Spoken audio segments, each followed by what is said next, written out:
यमुना नदी के किनारे एक खूबसूरत जगह है, तख्त हजारा। यहाँ बहने वाले दरिया की लहरें और बागीचे की खुशबू की वजह से इसे पूरब का स्वर्ग कहा जाता है। यही रांझाओं की धरती है जो मस्ती से यहाँ रहते हैं। इस बस्ती के नौजवान खूबसूरत और बेपरवाह किस्म के हैं। वे कानों में बालियाँ पहनते हैं और कंधे पर नए शॉल रखते हैं। उनकी अपनी खूबसूरती पर गर्व है और सभी इसमें एक दूसरे को मात देते दिखते हैं। इस बस्ती का मुखिया था जमींदार मौजू चौधरी। वह 8 बेटे और 2 बेटियों का बाप था। वह बहुत धनी और खुशहाल था और कुनबे में सभी उसका सम्मान करते थे। सभी बेटों में वह रांझा को सबसे ज़्यादा प्यार करता था। इस कारण रांझा के बाकी भाई उससे बहुत जलते थे। बाप के डर से वे रांझा पर सीधे वार नहीं कर पाते थे, लेकिन पीछे ताना मारते रहते थे, जिससे रांझा के दिल को ऐसे चोट लगती थी जैसे सोए हुए आदमी को अंधेरे में सांप डंक मारता हो। फिर एक अंधेरी रात ऐसे भी आई जब रांझा पर कयामत का कहर बरसा। उस रात उसका बाप मौजू चल बसा। रांझा के भाइयों और भौजाइयों ने उस पर अब खुलेआम बार बार ताना कसना शुरू कर दिया। वे रांझा को कहते, आलसी बैठकर रोटी तोड़ता है और 2 आदमी के बराबर दूध पी जाता है, वो भी मक्खन मार के। भाइयों ने रांझा से छुटकारा पाने के लिए षड्यंत्र करना शुरू कर दिया और एक योजना बनाई।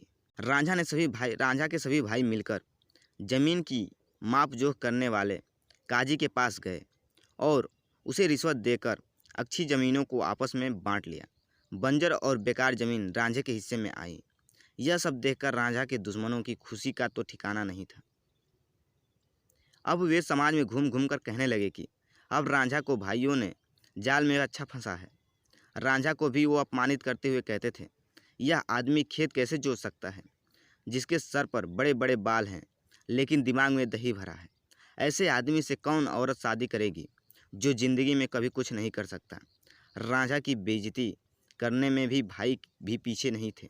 वे कहते, उसने तो औरतों की तरह चूड़ियाँ पहन रखी है, दिन भर बांसुरी बजाता रहता है और रात भर गाता रहता है।